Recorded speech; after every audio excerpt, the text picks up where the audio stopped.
I grew up in an ordinary family. We never had much. In winter, the house was cold, and sometimes we had to split one piece of bread for dinner. I wasn't the smartest kid in school, but I always tried. I just wanted my parents to be proud of me. When I was 15, my mom passed away. That day, something inside me died too. But my father, he broke even deeper. Alcohol became his breakfast, lunch, and dinner. And I became his target. Every morning, instead of hearing "good morning," I heard, "You're nothing. You'll never be anything." And at first, I believed him. But over time, I learned to stay quiet. Because even when life breaks you, you either become a piece of what's left, or you become the blade. I used to stare at my reflection in the cracked bathroom mirror. My face looked older than it should have. 15 going on 40. My eyes had that tired look, the one you see in people who already gave up on life. But deep down, I hadn't given up. I was just waiting. Waiting for something to change. Waiting for me to change. Nights were the worst. I'd hear him stumbling in from the bar, mumbling curses, knocking over furniture. I learned to pretend I was asleep, breathing slow, keeping still, because if he thought I was awake, it meant another round of yelling. Sometimes worse. There's this kind of fear that never really leaves you. It hides in your bones, makes you flinch at sudden sounds, makes your hands shake for no reason. That was me. A kid trying to grow up while walking on glass every single day. But pain teaches you things. I learned silence. I learned patience. I learned how to read people's eyes before they spoke. I could tell when anger was coming, when I had to disappear. And slowly, something inside me started to shift. I stopped crying. I stopped asking why. One night, he came home drunk again, worse than usual. He was shouting about bills, about how my mom had ruined his life, about how I was just a reminder of everything he'd lost. He threw a bottle, it shattered right beside my head. I didn't move. Didn't even blink. He waited for me to react. I didn't. That's when he laughed. "You're just like her," he said. "Too weak to fight back." And then he walked away. But that night, I whispered to myself something I'd never said before. One day I'll be stronger than all of this. Stronger than you. It wasn't anger.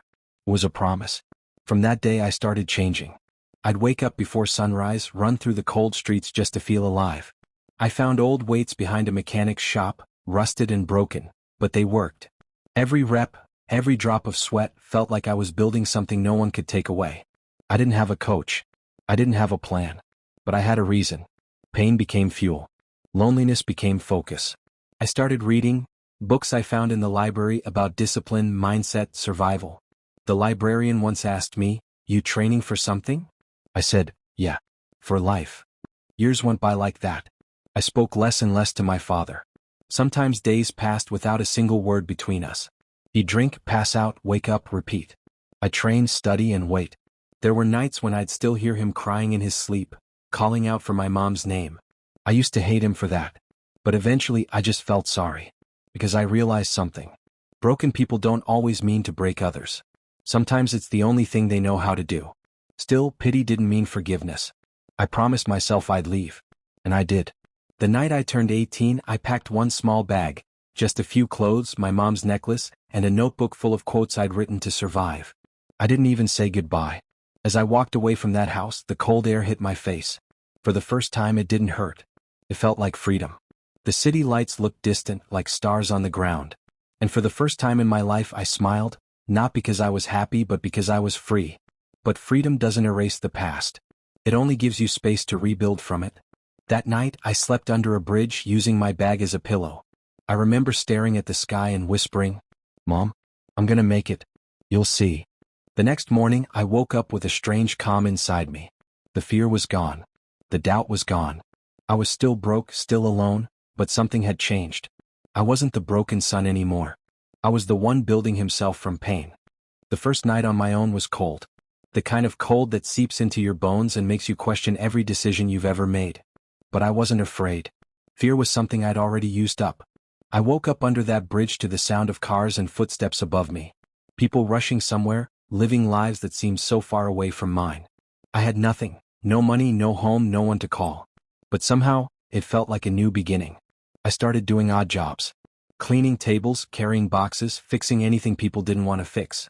I didn't care what it was, I just needed to move, to work, to feel useful. Every coin I earned went to cheap food and a gym membership at a place that looked like it hadn't been cleaned since the 90s. That gym became my home. The smell of sweat and metal was better than the smell of alcohol and regret. The owner, an old man named Ray, used to watch me from the counter. One day he walked up to me and said, "Kid, I've seen people train to look tough. You're training like you're trying to survive something." I didn't answer, because he was right. I wasn't training for looks. I was training for control, for power, for the day when pain wouldn't decide who I was anymore. Ray started showing me small things, how to lift right, how to breathe, how to fight. He used to be a boxer back in the day until his body gave up before his spirit did. "Pain's a teacher," he said once. "But most people drop out before the lesson's over." That line stayed with me. Every night after my shift ended, I'd go back to the gym and train until my hands bled. I didn't have gloves, so I wrapped my knuckles in torn t-shirts. Each hit on the bag felt like I was punching back at the ghosts of my past. "You'll never be anything." I could still hear my father's voice echoing in my head. But every punch made it quieter. I didn't tell anyone my story.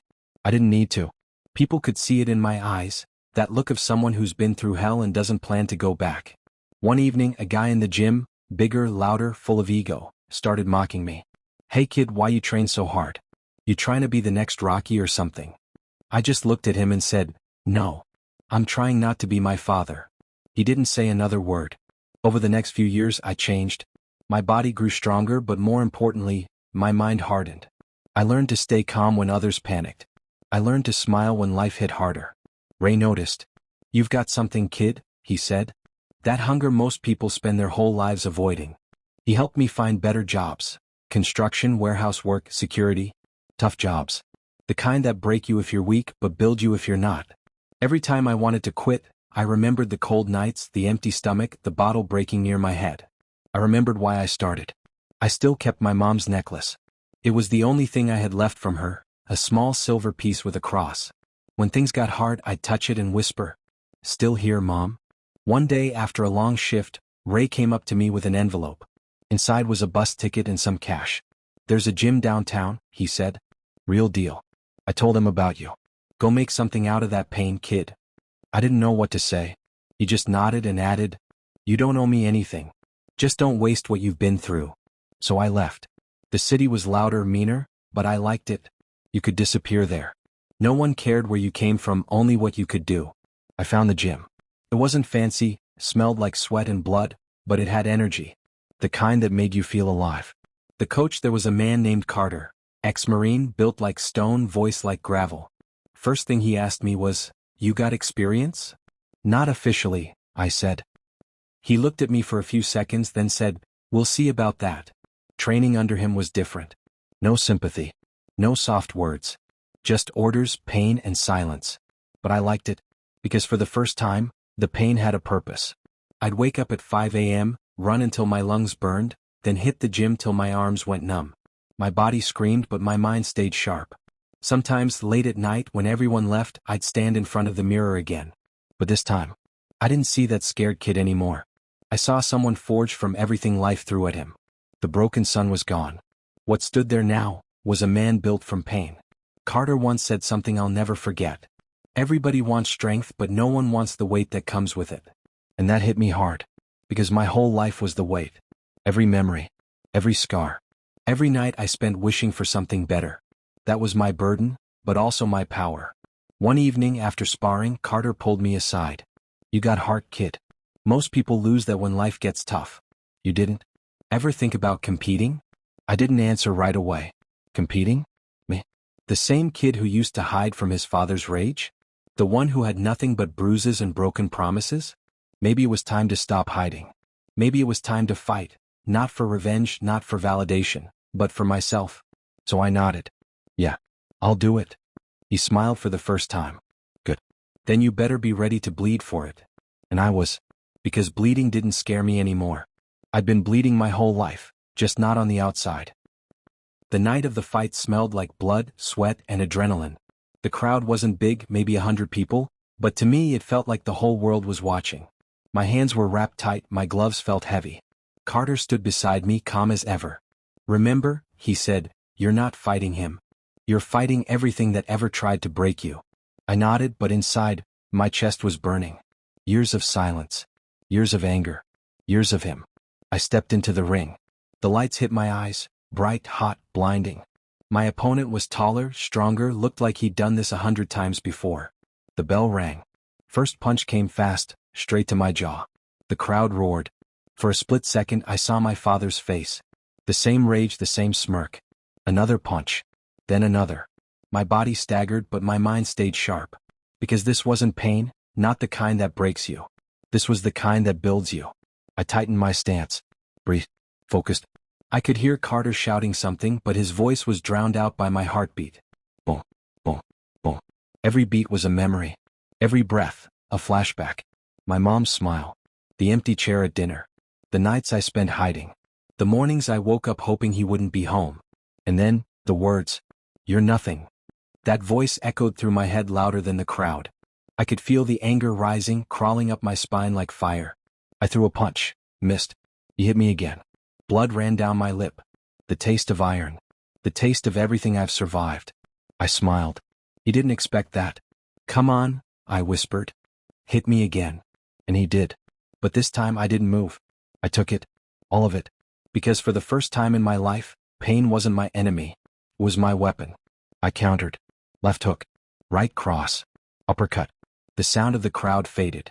All I could hear was my breath, steady, calm, alive. He stumbled back. I didn't stop. Years of rage, silence, humiliation, all of it exploded in that moment. One last hit. He fell. The bell rang. I stood there, chest heaving, sweat dripping, the taste of blood still on my tongue. The ref grabbed my hand and raised it high. But I wasn't celebrating. I was remembering. Every night under that bridge. Every insult. Every tear I never let fall. It all led here. Carter came over, his eyes proud. You did it, son. That word, son, hit harder than any punch I'd taken. I looked up, smiled through the blood and whispered, no. I built it. From pain. The crowd cheered, but I barely heard them. I walked to the locker room alone, sat down and stared at my reflection. For the first time I saw peace. The bruises didn't matter. The scars didn't matter. The pain, it was all worth it. I took out the small silver necklace, my mom's. It had been with me through everything. I looked at it and whispered, I made it, Mom. I finally made it. I could almost hear her voice, soft, calm, saying, I knew you would. I smiled. The boy who once hid from the world was gone. What stood in his place was a man carved by struggle, sharpened by pain, and reborn through fire. Some people are born strong. Others are built from pain. And I was both. Because pain didn't break me, it built me.